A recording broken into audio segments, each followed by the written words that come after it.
Hello students, आप सभी का ज्ञान गंगा चैनल में स्वागत है।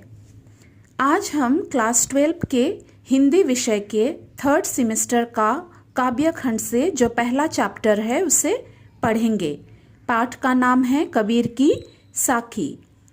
कबीर की साखी पाठ को दो भागों में पढ़ाया जाएगा।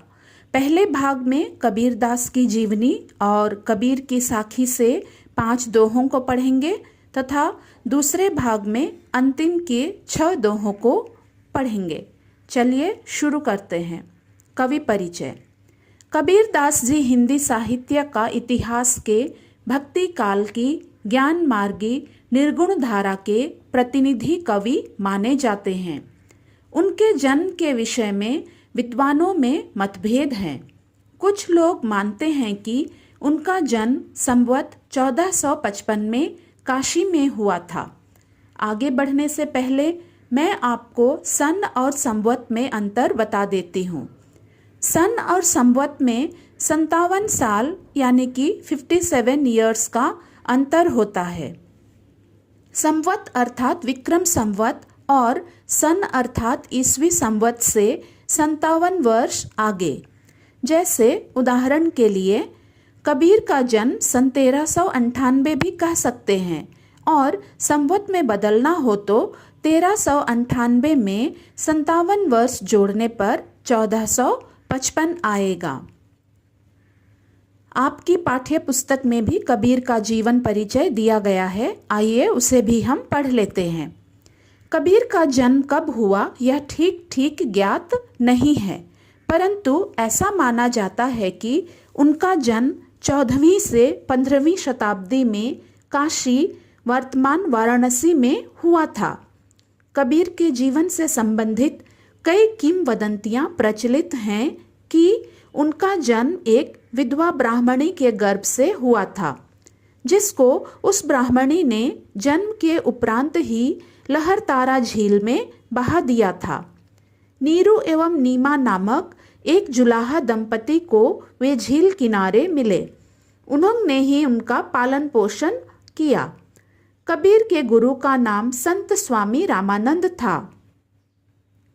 कबीर का विवाह लोई नामक महिला से हुआ था, जिनसे इन्हें कमाल एवं कमाली के रूप में 2 संतान प्राप्त हुए। कबीर पढ़े लिखे नहीं थे। उनकी वाणी से कहे गए अनमोल वचनों के संग्रह रूप का कई प्रमुख ग्रंथों में उल्लेख मिलता है।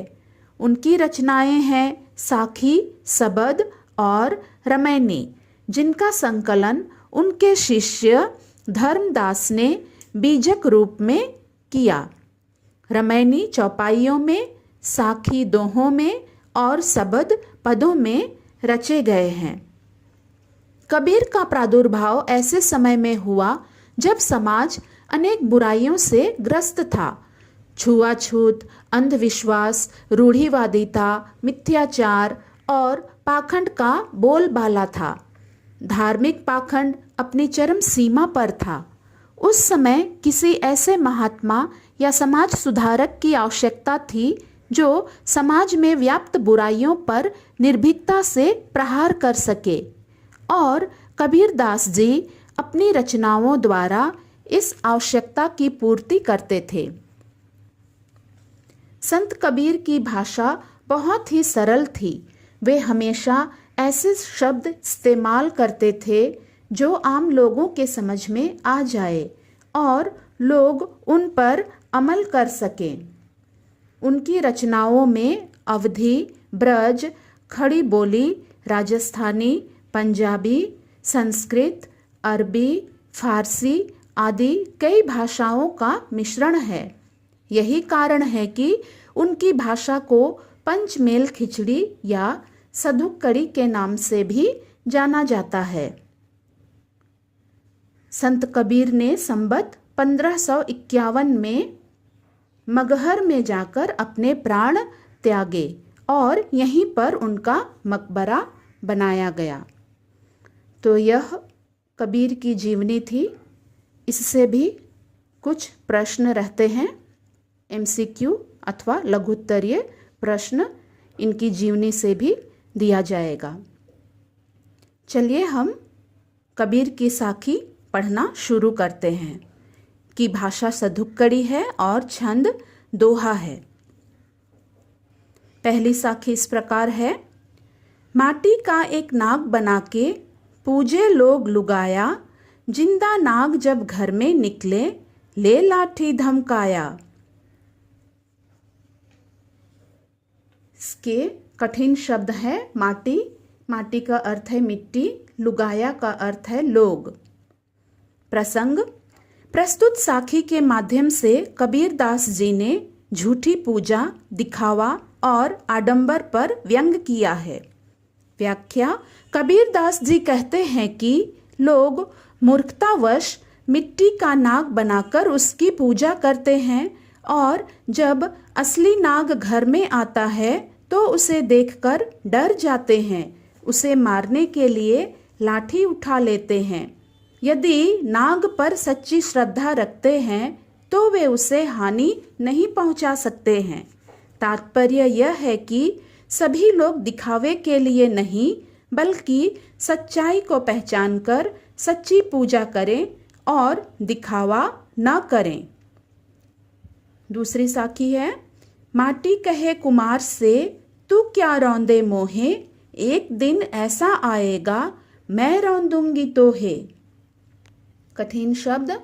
कुमार का अर्थ है कुम्हार, रौंदे का अर्थ है पैरों से कुचलना, मोहे का अर्थ है मुझे और तोहे का अर्थ है तुझे या तुम्हें। प्रसंग। प्रस्तुत साखी के माध्यम से कबीरदास जी हमें अपने अहंकार का त्याग करने और सांसारिक मोह माया से मुक्त हो जाने का संदेश देते हैं। व्याख्या। कबीरदास जी जीवन की नश्वरता पर बल देते हुए कहते हैं कि जब कुम्हार मिट्टी से बर्तन बनाने के लिए अपने पैरों से मिट्टी को रौंदता है तो मिट्टी कुम्हार से कहती है कि तुम मुझे क्यों रौंदते हो, एक दिन ऐसा आएगा कि मैं तुम्हें रौंदूंगी। कहने का तात्पर्य यह है कि व्यक्ति को कभी भी अहंकार नहीं करना चाहिए। एक समय ऐसा आएगा कि सभी को मृत्यु के बाद मिट्टी में मिल जाना होगा। यह साखी व्यक्ति के अहंकार और मृत्यु के बाद मिट्टी में मिल जाने के महत्व पर प्रकाश डालती है। अतः हमें अहंकार का त्याग करना चाहिए। अगला दोहा है। तीरथ गए से एक फल, संत मिले फल चार, सतगुरु मिले अनेक फल, कहे कबीर विचार। कठिन शब्द है। तीरथ का अर्थ है तीर्थ, सतगुरु का अर्थ है सच्चा गुरु। प्रसंग। प्रस्तुत साखी में कबीरदास जी ने सच्चे गुरु की महत्ता पर प्रकाश डाला है। व्याख्या।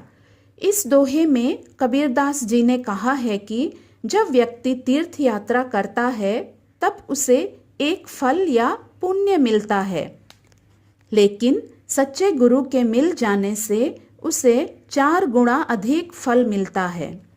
संत से मिलने से उसे ज्ञान, ध्यान, सेवा और दान जैसे 4 फल मिल जाते हैं। अर्थात सच्चा ज्ञान पाने के लिए संत या सच्चे गुरु की तलाश करना चाहिए। चौथा दोहा। सतगुरु की महिमा अनंत, अनंत किया उपकार, लोचन अनंत उघारिया, अनंत दिखावन हार।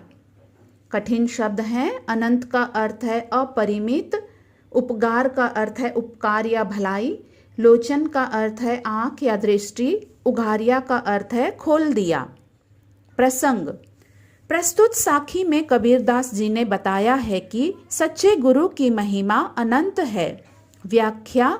कवि ने सच्चे गुरु की महिमा का बखान करते हुए कहा है कि सच्चे गुरु अपने शिष्यों पर अनंत उपकार करते हैं, उन्हें ज्ञान और मार्गदर्शन प्रदान करते हैं।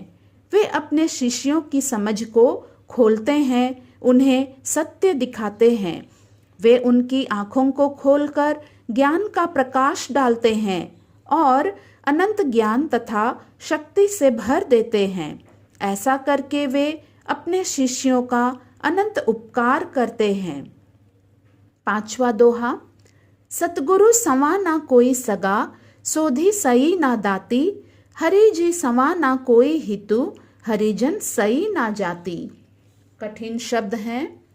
सवा का अर्थ है समान, सगा का अर्थ है अपना या संबंधी, सोधी का अर्थ है शुद्धि, दाती का अर्थ है दान, हितु का अर्थ है भला चाहने वाला और हरिजन का अर्थ है ईश्वर या भगवान के भक्त। प्रसंग, इस दोहे में कबीरदास जी ने गुरु की महत्ता पर बल देने के साथ साथ ईश्वर को भी हितकारी कहा है। व्याख्या, कवि कहते हैं कि सतगुरु के समान अपना कोई सगा नहीं होता है।